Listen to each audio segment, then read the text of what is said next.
Introduction and to begin this program. I think all of us in our own ways are well aware of the fact that we're living in a momentous and difficult point in human history, arguably a kind of tipping point.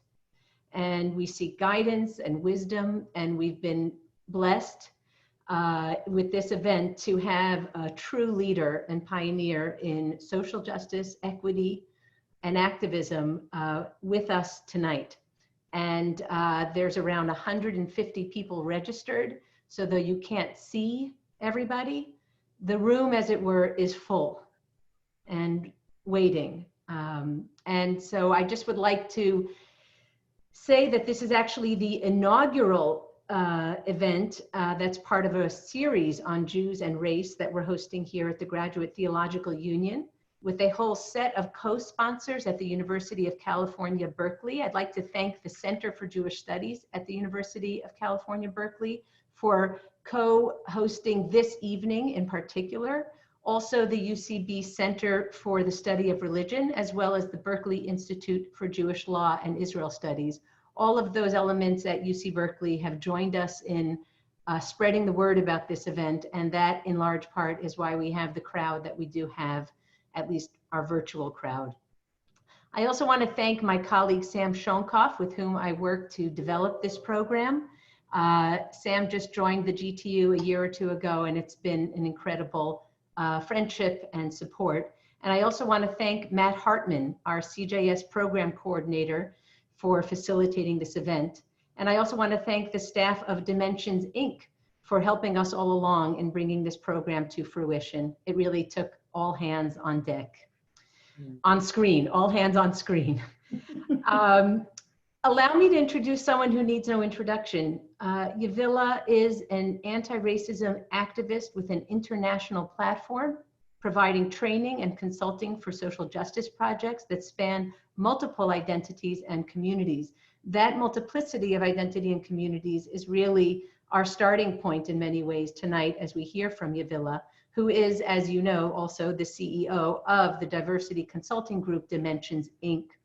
Yavilah has been a core part of many large-scale national movement teams, bringing a uniquely intersectional perspective to the ongoing work of racial justice and collective liberation. I think in many ways, Yavilah, I think of you as someone who embodies the teaching that's advanced in the rabbinic tradition, Lo alecha hamlacha ligmor. It is not upon you to finish the work. V'lo ata ben chorin lihibatel mimena. But you are not free to desist from it, to stand apart from it. And we're very excited to hear from you on all aspects of what it is to be human at this time, to be Jewish at this time, to inhabit a personal identity, a collective identity, and to live in multiple historical trajectories. So for those of you who didn't check the formal title tonight, Yavilah's talk is on identity, community, and history. And we're going to hear from Yavilah some reflections on the unique set of experiences that kind of make the person in many ways who they are as a unique individual. But also we're well aware of the fact that we're really comprised in many ways of our social relations, who we live in community with. And then finally, we also know that even time itself and how we measure it, sacred and mundane time, determines to some extent our own experience. And so which timeline do we live in? Which history is our history? And so I'm going to turn it now over to you, Yavilah, to share with us. And folks, we're going to have time for Q&A at the conclusion of Yavilah's remarks, so probably in around 40 minutes or so, at which point we're going to ask you to use the Q&A function to send kind of tightly worded questions that I will hopefully kind of pick out and bring to Yavilah for some response. So please join me in welcoming Yavilah McCoy. Hi, everyone. So good evening. I wish you a meaningful period of atonement. I'm here to tell you a little bit about my story and also to help us to derive a collective call to action that we can meaningfully answer as we head into Yom Kippur tomorrow. So the first thing I think I'll say about me is that in my leadership, as Dina just shared, I'm the CEO of Dimensions Educational Consulting. And within Dimensions, we work on racial equity nationally and internationally. But across our team, what we say our highest calling is in our work is to help people to recover the deepest sense of their humanity in relationship. And I think that's the beginning of the story of who I am and what I do, because believe it or not, in issues of race, it often leaves us not recognizing and not in touch with another human being's humanity in ways that demean and denigrate and rob dignity from each other. So as we go to do that work, it's a gift, it's a blessing, it's a joy for us to be in relationships that allow us to recover the deepest sense of our humanity. So the work of talking about race for me is not the work of helping people to rescue those poor, unfortunate souls. It's the work of helping everyone to feel joy and celebration in recovering the deepest sense of their humanity in relationship. That's just a frame around how I approach my leadership. And who I am, I was raised in Crown Heights and Flatbush, Brooklyn. I was raised in an Orthodox Jewish home. I attended yeshivot pretty much from elementary school through high school, and I attended a secular state university and Hebrew University, and then a seminary in Jerusalem. So, kol sof, as they say, I am very Jewishly literate. What that means is that as a Jewish mother, as a sister, as a teacher, as a practitioner, as an activist, the Torah animates my work. The Torah is a call to action to me. The work for me doesn't come from outside of the Jewish community. It comes from within my deep proximity to the tradition.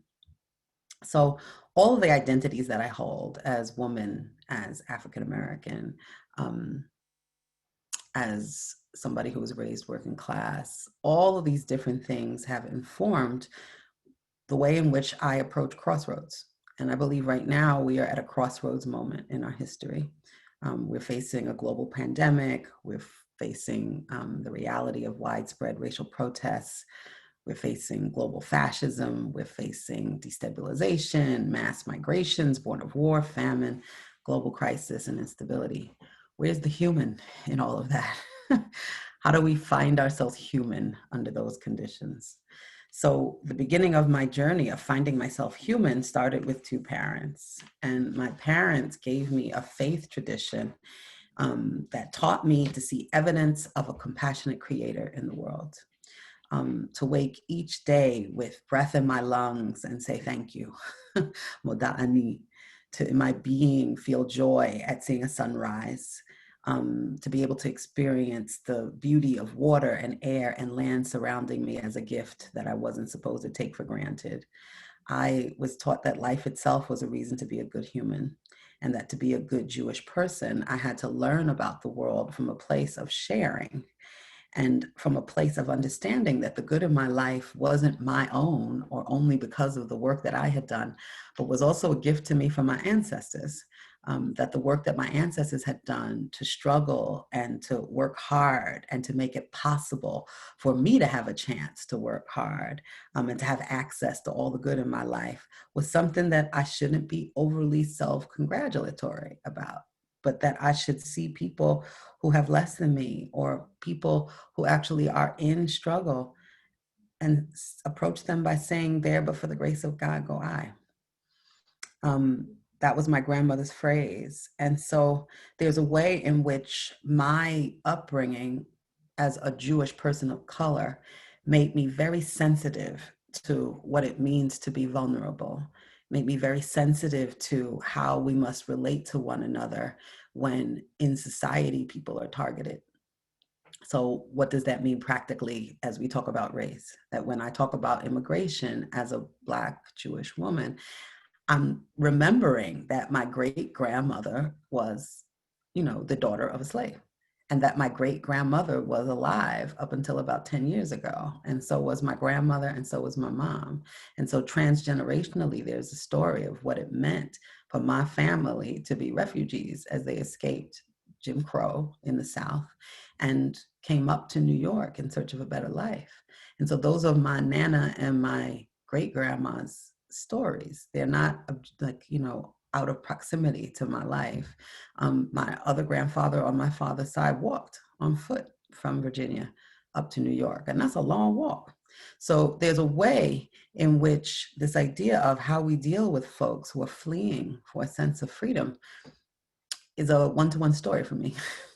It's not somebody else's story, it's my story. And the same thing in the context of what it means to be able to vote. How many people in my family line had to get dressed early in the morning and stand in long lines in the South to be able to vote? There's a way in which when I say, which means in every generation is upon us to see ourselves as if we went out of Egypt, that I actually do see myself as if I went out of Egypt, because in my family line we did. We've worked hard to be able to create a success of our lives, but we do it by not forgetting. And I think what I want to say to people tonight is that it shouldn't be a privilege and a luxury to forget. To remember is the gift. Tomorrow is called, and within the high holidays, we have a phrase of Yom HaZikaron, the day of remembrance.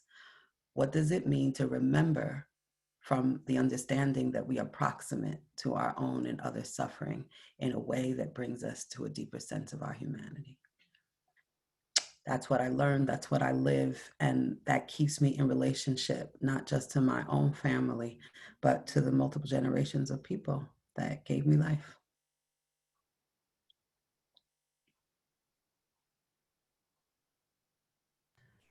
Yavilah, thank you. Mm-hmm. The imagery of the generations and the relationships that make us who we are, and the duties that come with it. Thank you for that. Mm-hmm. I mentioned at the start that we're thinking about the person, as it were, from this sense of like what's their own experience, and then also like who they are in even semi-formalized ways, who they are in terms of the communities that they inhabit.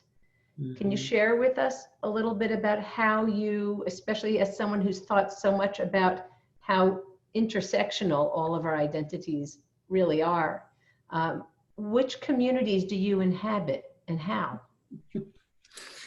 Oh, I inhabit many communities. I don't know if inhabit is the right word. I often call myself a woman at the crossroads, because I can come into a community, but I'm often standing at an intersection as I'm doing that and taking in all the information that I can about what it means to stand at a crossroads that could go into one community or another, and to make good choices. So, but the communities that I'm moving through have to do with the idea of intersectionality. So intersectionality means that no matter what door I go into, I try to make that door wide enough for me to bring all of my identities into that door without having to leave any of them behind. Now, for a woman of my multiple identities, that can be a lot of work. But in order to do that, I have to be unapologetic about my existence. So, the other evening I was talking to people about, how can it be that we don't speak about the twin genocides of slavery and the genocide of the indigenous people as part of our founding history here in the United States? We're talking about memory again, right? So how can it be that, there's so little information available to so many of us about that being foundational to our history? And what I said is, there's a forgetting that goes along with that. I mean, when I say I'm a Black woman, I don't just mean I'm a Black woman. I mean that Lucy, the oldest body that we've found on this earth in ancient times, was a woman in South Africa, in the cradle of civilization, and she was an African woman. And so to some extent, when we trace back our history of humanity, we're tracing it back to an African woman. And so my intersectionality is to walk about the world understanding that me and ancestors that I have had given birth to creation. there's no room in there for sexism. There's no room in there for people to deny that this voice and this body and this manifestation of humanity isn't a part of them. So intersectionality is me being in touch with the true power of what it means to trace in my DNA back to the beginning of creation, and to know that that's true, and to know that that's powerful, and to take that with me in every door. But another thing is to go into a room and not assume that one identity is the only identity that I have. So when I'm navigating, spaces where we're talking about women's empowerment in the Jewish community, it's asking us to hold race and class and gender and sexual orientation. And when we say woman, just like I'm holding Lucy, for us to hold all aspects of what woman can actually hold, and then to decide where we take action, then to decide that trans communities, who have been targeted most deeply, indigenous communities that have been targeted most deeply in their womanness, get to rise to the top as part of our narrative story of what we care about as Jews. We've been targeted as Jews, we've been targeted as women. But when we hold those two together, what emerges in terms of what we need to understand when we say we need to get free? Who do we understand to be a part of our story? So holding multiple communities at once has made me more accountable. It's helped me to keep my ear to the ground as to who's most targeted by the issues we represent, and who are we valuing and who are we not valuing as we create identities and structures and institutions that service some part of us, but often not all of us. So my intersectionality and the multiple identities that I have me constantly asking questions. And so there's one. There's another one that I think I want to reference, which is the way in which we create hierarchies of value around our Jewishness itself. One of the things that I'm learning as I talk about racial equity is, how is it in our Jewish story that we can hold the embodiment of racism as Jews? There's a way in which, as I've learned more about the growth of Jewish institutional communities in the shadow of white supremacy, I've learned that as Jews in this country, that we were sold a little bit of a lie through white supremacy around what was on the other side of our assimilation. If we could come to this country and assimilate into a paradigm of whiteness, whether it was named or not, we thought there was a promise on the other side that we would then be able to escape anti-Semitism, that we would be able to escape our persecution that we lived through for 5,000 years. And instead, what I'm finding is that we stopped telling the stories of the meaning of our Jewish soul. If we crossed oceans and crossed through multiple lands over 5,000 years, being expelled and resettling and finding our strength even in the face of persecution, that muscle memory, that DNA memory needs to stay with us because it keeps us honest. And so when I'm in spaces and Jewish comes up as an equal sign to white, to me, it's a robbery. It's a robbery of the essence of what we know as a Jewish people when we're talking about the Anti-Defamation League and B'nai B'rith, and we don't talk about the lynching of Leo Frank in Georgia, a white Jewish man who came to Georgia from up in the north, and they decided to kill him extrajudicially, even though he had been exonerated by courts, and accuse him of raping a Christian woman simply because he wore, dapper clothes, and because, in the South then many white men were unemployed, and the hatred that rose up against him for being a Jew with more wealth and affluence than they had. That was the beginning of what helped us to establish institutions like B'nai B'rith and the Anti-Defamation League. We have to tell those stories intersectionally in our communities so that we can welcome the depth and breadth of what we know and bring that to the table when we say we need justice. Justice, not because we're out here to rescue those other people who are suffering, but because it is the deep work of helping us to live into and rescue ourselves. So those are some of the ways in which I move through communities. I move through communities uncovering history. I move through communities making room for more than one story. I moved through communities, deepening my understanding of my own story, learning to live in with grace, my own power. I moved through communities, making sure that the boundaries that have been set up aren't boundaries that cause us, like the Sankofa bird, to leave something essential that should never have been left behind. Thank you, Yavilah. I'm thinking about your words at the start tonight when you talked about the sensitivities that you believe you acquired through your experience as a Black Jewish woman and what experiences came along with that. And this topic of community, I will share, I had an association between community and space physically. Mm-hmm. I'm also from Flatbush. So I really did have a thought, like, tell me about quite literally the spaces in which you moved, maybe even as a child, if I can go there, or maybe even today. Thank God, I know you're a mom of kids, may they be well. They bring you into spaces. So could you spend just an additional minute or two or three on community as defined by literally like locations, places, institutions, and how that plays out in your life, either as a child or now? Okay, so I can go to community of space. You know, I'm a relational equity practitioner, so everything for me about community is about relationships and, you know, navigating boundaries. But I could also talk about geography. So in the context of growing up in Brooklyn, I grew up in Flatbush and Crown Heights.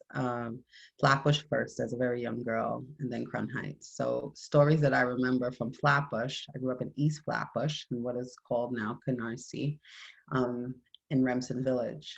And one of the earliest stories from Remsen Village that I tell about my memories, and this is 3 or 4, is that there was a woman with mental health issues that lived in our community. And I didn't know she had mental health issues. She was a white Jewish woman. I believe, you know, she came back from the war a little touched, as they say in my family.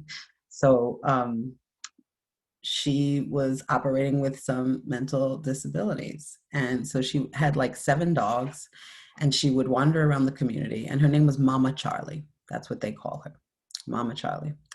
And why did we call her Mama Charlie? Because as she would run around chasing these dogs from block to block, she would run behind them, and she, you know, had unkempt clothes, and she didn't always smell so great, but she would be calling, Charlie, Charlie, Charlie, just like that, Charlie, with that Brooklyn accent. And when you'd hear her, we'd be in her house and we would hear her coming through the block, Charlie, Charlie. Something very interesting happened in the community I lived in East Flatbush, which was that Mama Charlie never had to be institutionalized, because people would invite her in and give her food. She would, I know how she looked and what her visage was like, because there were times when she came through the door and my mother would give her a bag of groceries, and people would do the same all around the community. And it made me wonder about the way we approach the homeless and some of the issues we're having right now in our communities on the Upper West Side, when we had to house the COVID, due to COVID, homeless people in hotels. The resistance people had to being in relationship with people who are different than them, whether it be because of mental health disability or class or just a lived experience that put people down on their luck. And so my life living in East Flatbush early on taught me a different sense of community. It taught me a sense of community that said that we take care of each other, and that no matter how you show up, that like Peah and Shikhacha and Shemitah, the way in which you leave a corner of your field open and fallow so that people are taken care of and they don't have to ask, that equity means that too. And it, you know, I often think about Mama Charlie in terms of what we've lost in our communities, in terms of us creating, you know, gated communities and ways in which we can't access each other and have each other in humanity. And whether there's something left still to be done about that from a place of atonement. So that's just one story. Another story is, you know, of my living in Crown Heights. We grew up on the block that Gavin Cato was killed. This was the incident that sparked the Crown Heights riots.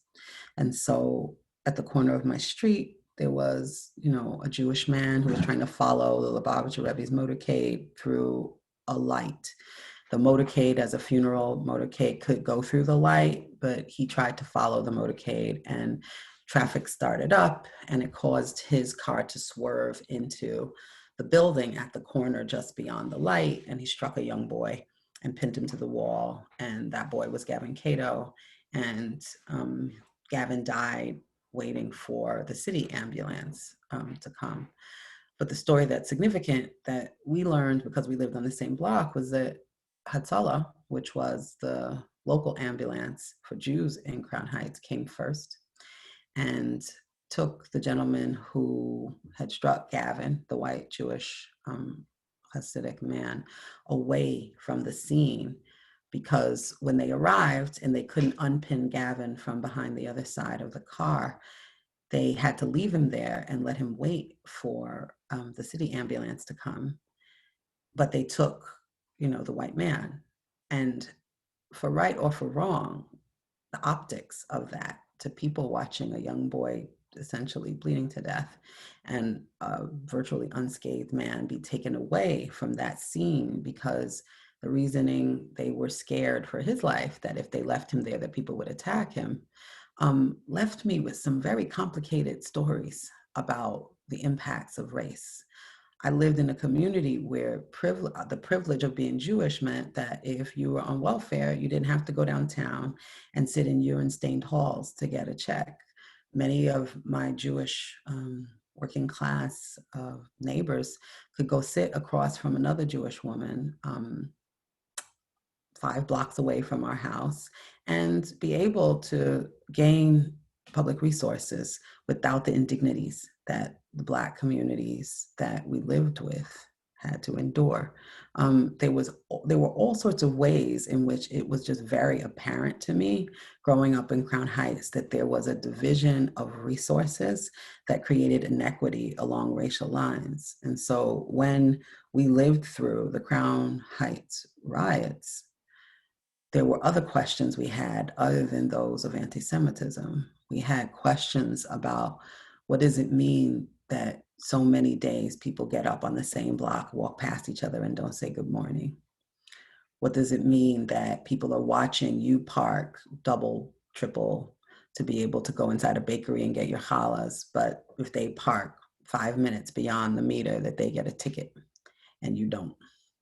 What does it mean that, in Crown Heights, they could elect their own chief of police to be able to run the district police department? And to whom was that policeman accountable as crime and other things continue to proliferate in the community? So there's stories and stories upon stories of what it means to be intersectional, Black and Jewish, living in Jewish communities. It's not just whether we like each other. It's not just can we have discourse and dialogue. It's are we willing to hold ourselves accountable to the way in which division of resources actually institutionalizes inequity in a community. And I've had to face many of those questions over my lifetime, and that has kind of spurred me in the direction of activism too.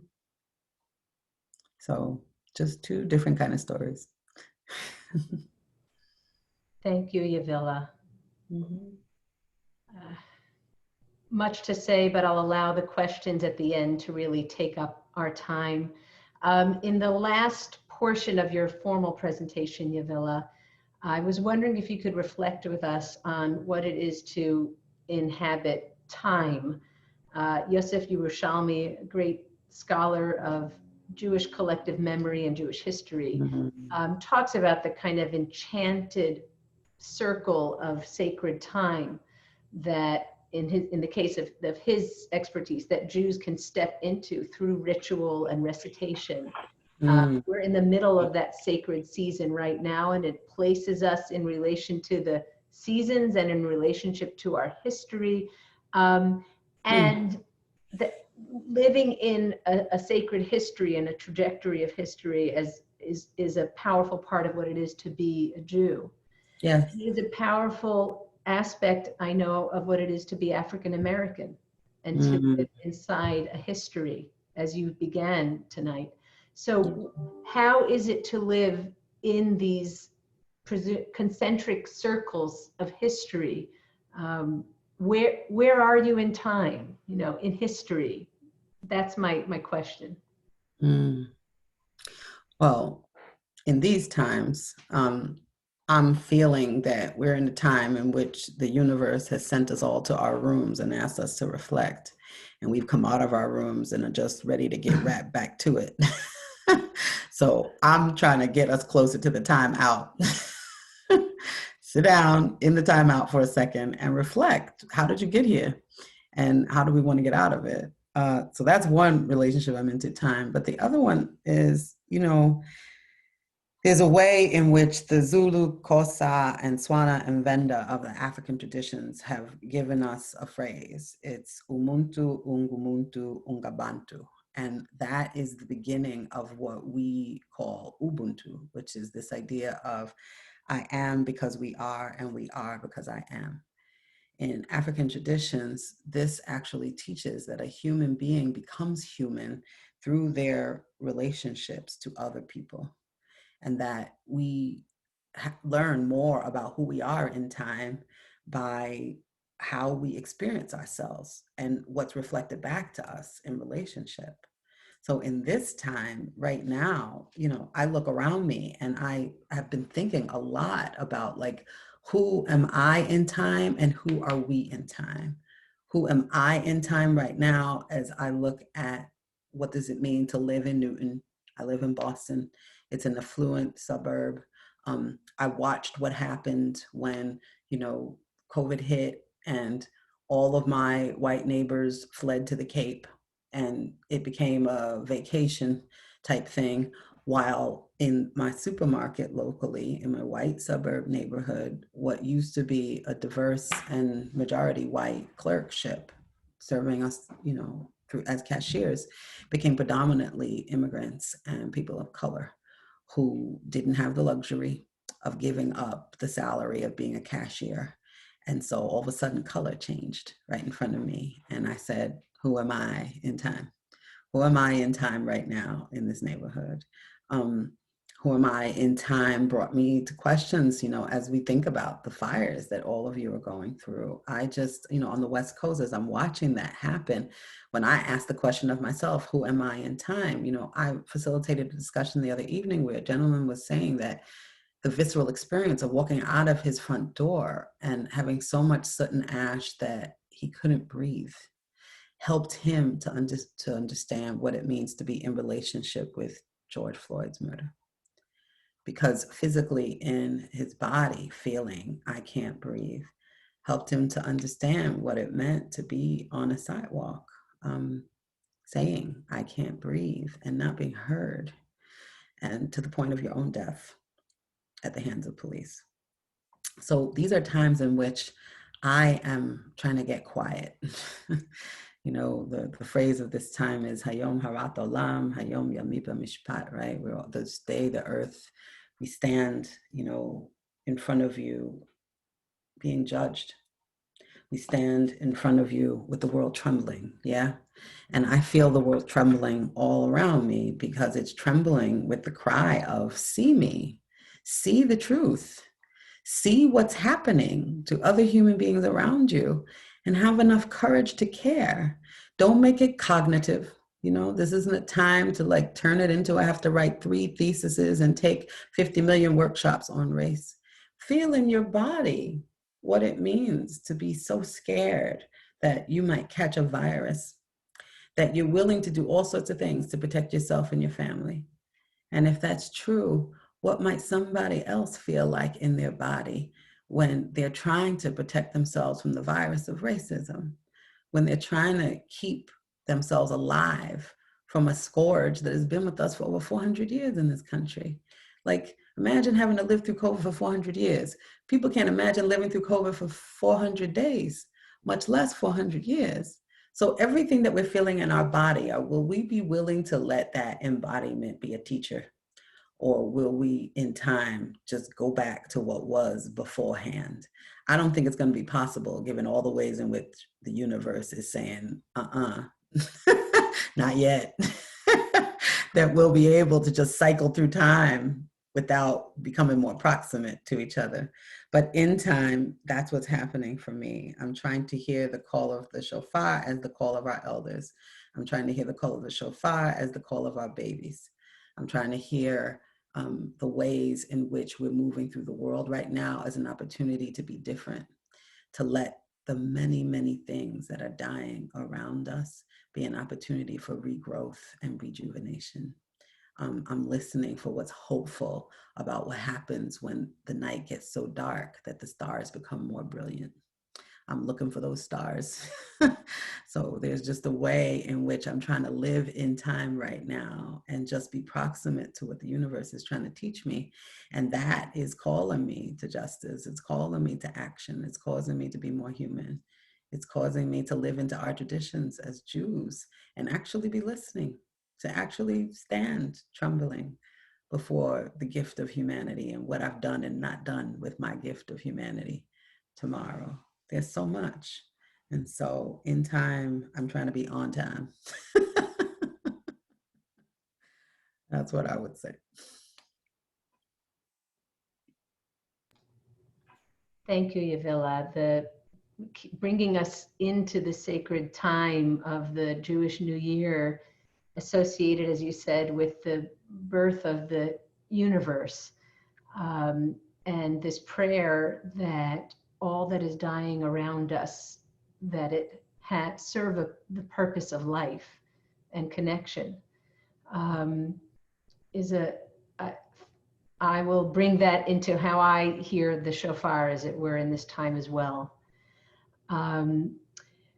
I would like to ask people to feel free to post Q&A questions. Feel free to have a sip of water, Yavilah, and collect yourself. Those were very powerful reflections. What I'm already seeing in the questions is something that may not come as a surprise, Yavilah.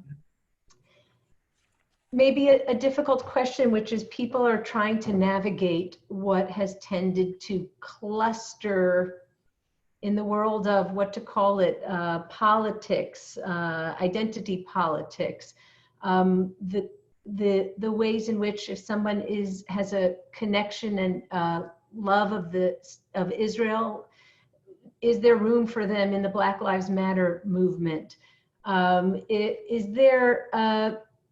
Have you been exposed to anti-Semitic attitudes in certain activist circles? How do you contend with that, if there are? And in many ways, I feel that your words have reminded us, it's where you started, about the human project. Mm-hmm. And yet many of us still live in this world of labels, where some of the ways that things have been sectioned off leave people. Even one person posted a question, I don't know if I can talk about Jewish suffering because I don't want to equate our suffering with, for example, the suffering of people of color and the African American experience in particular. People are trying to find their way through a kind of almost prohibitive clustering of commitments in the world of social justice. Do you have advice for how to navigate those waters? Well, there are a number of things that I'm holding. One is what I said to you earlier, which is that the need for justice in our bodies is not primarily cognitive. It's affective. And when you're carrying a transgenerational story, it's not about the politic of how we agree and disagree. It's more about what is the calling from your soul that causes us to want to march together, to sit at a table together, to do work together, because we both need something and have something at stake in injustice continuing to be proliferated. I think there's a way in which, when we approach the work of justice, which is the work of Black Lives Matter, which is the work of Me Too, which is the work of so many movements that have grown and proliferated over these last several years, what we have to see when we're looking out at crowds and people and leaders is what is the call for justice that is coming out of people's bodies, out of an experience that they're having of being targeted in this world that has robbed them of humanity and dignity. To come to that table where somebody is crying out saying, stop, I need breath, I need life, and say, will you give me a long discourse and thesis on how you feel about X, Y, and Z? How human are we being? Who would walk up to somebody who's being beaten in the middle of a street and say, tell me how you feel about Israel? The first thing you need to do is get rid of the condition of them being beaten so that they can be human with you. And when we're both human and when we're both in our bodies and we're both free, then we can have discussions about how we want to be free and to what extent and what it should look like. But I think right now, as a human, as a global citizen, I want the depth and breadth of us to be free. There's too much oppression in the world right now. And what I saw in the Black Lives Matter movement, in the Women's March movement, were millions of people coming out in their bodies in the street to say, it matters to my humanity that we all get free. And when that's a human moment, I want us as Jews to arrive at that moment with our humanity first on our lips and to have an I story about why our humanity is first on our lips. If you're so busy being there because it means something to you, that's why you're there.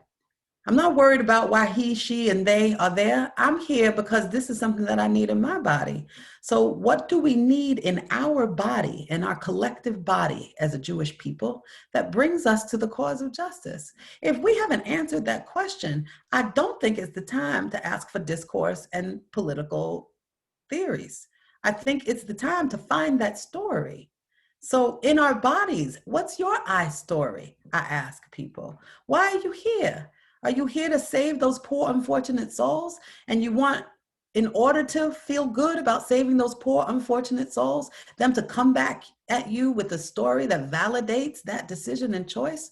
Or are you here because you are the poor, unfortunate soul? Because your people have suffered over thousands of years? Because you have not forgotten Leo Frank? Because you understand that our access in this country has been conditional to us as Jews? Because you know that your mama and your grandmother had to get a nose job and straighten their hair and make it blonde in order to survive in the Ivy League schools? Because you know that your granddaddy couldn't get a job as a lawyer because they weren't accepting lawyers in the institutions of this country that were given legal degrees? Because you know that maybe your uncle came through the medical institutions of this country and then had to found a Jewish hospital in order to work as a doctor? What are our stories? Literally, not just you, but your family. What are our stories that bring us proximate to the need for justice? That were there no one else out there but us, we would be out there blowing the shofar and crying out, this too is for us.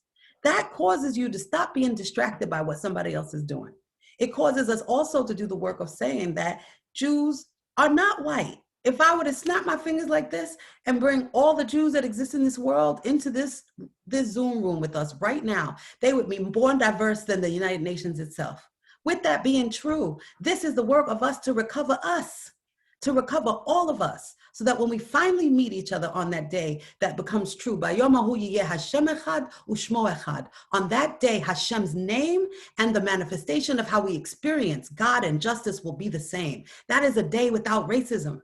That is a day that we are waiting for as a Jewish people. I don't need no Black Lives Matter leaders or no Women's March leaders to tell me that that's why I'm standing there in front of 1 million people. I'm standing there because justice and liberation is for me. It's a part of a tradition that I've been taught from the time I was a child. And so I want us out there with an I voice that doesn't get us so distracted by, I have to hear somebody else's politics before I'm able to get out in the street. Justice is for Jews. Justice is for us. And we have to find our stories to be able to be out there for that. So I'm not diverting myself away from the question. I know there's a lot to talk about, but I talk about those things in relationship.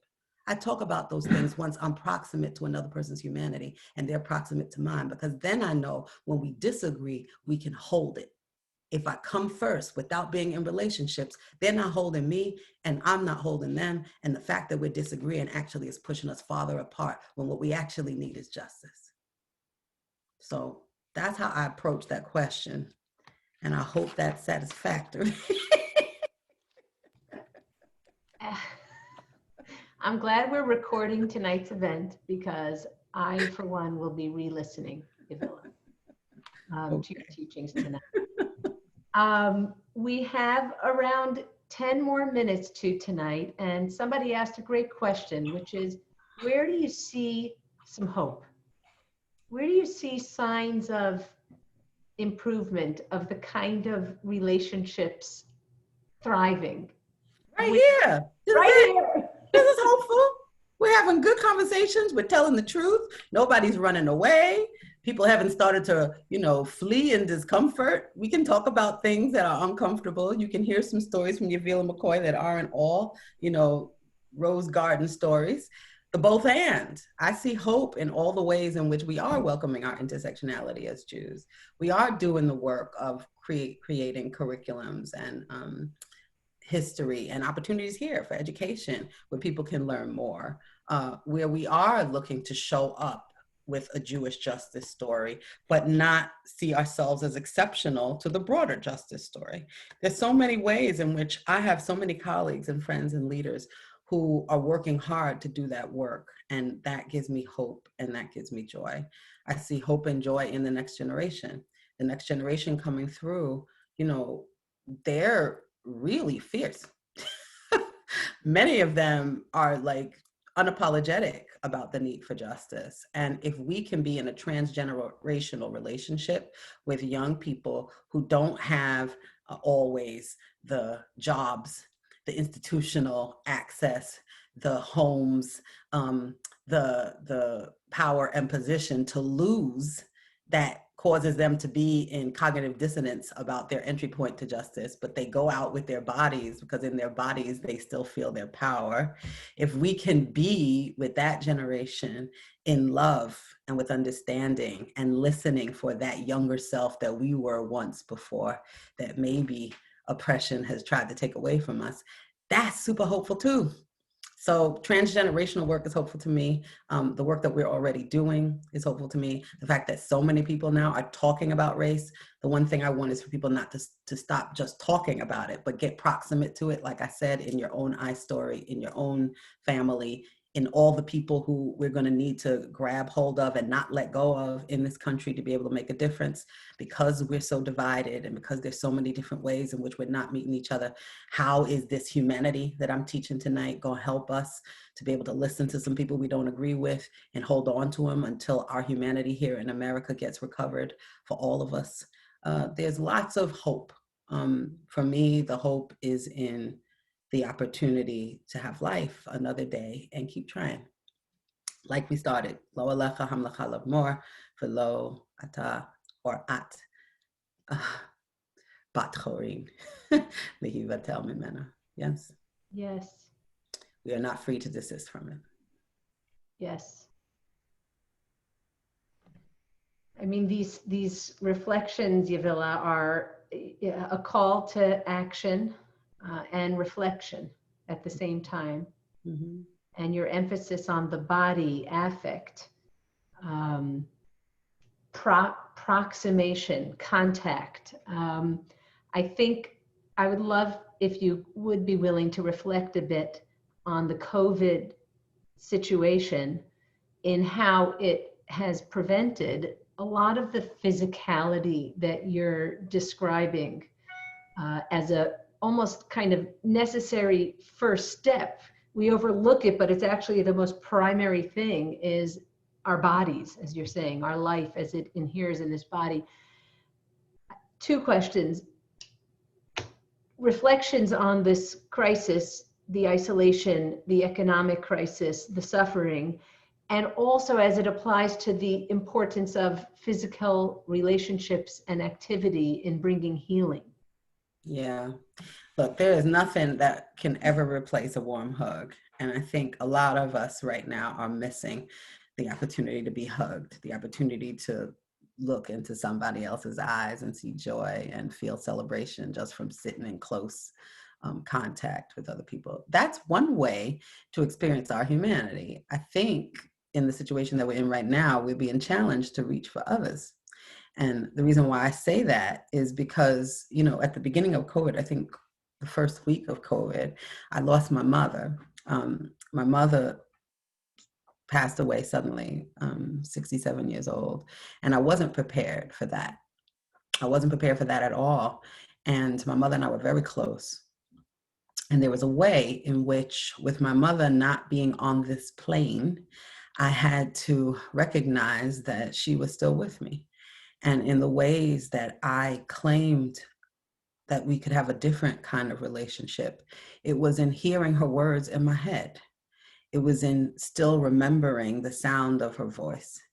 It was in reading the things she wrote to me in cards over years and smiling and feeling what that was like to be in her presence.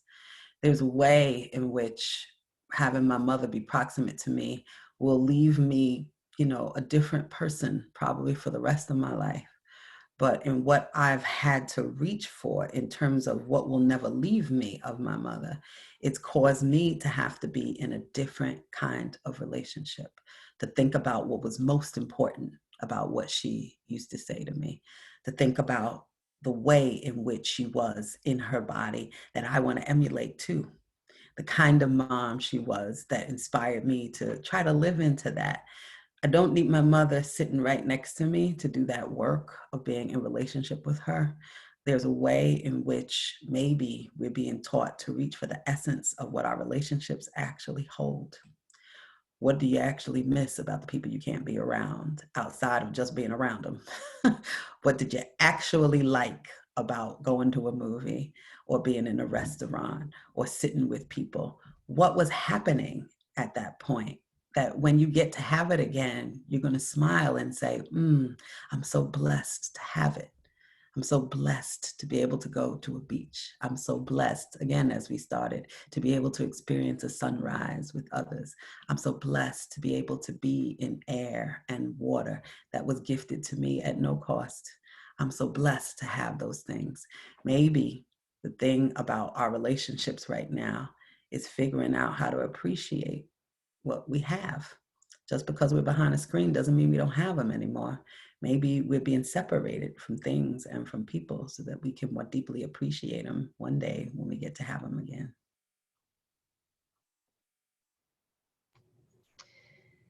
That last comment reminds me of what I think it might be Abraham Joshua Heschel who said that if humanity perishes, it won't be for lack of resources, but for lack of appreciation.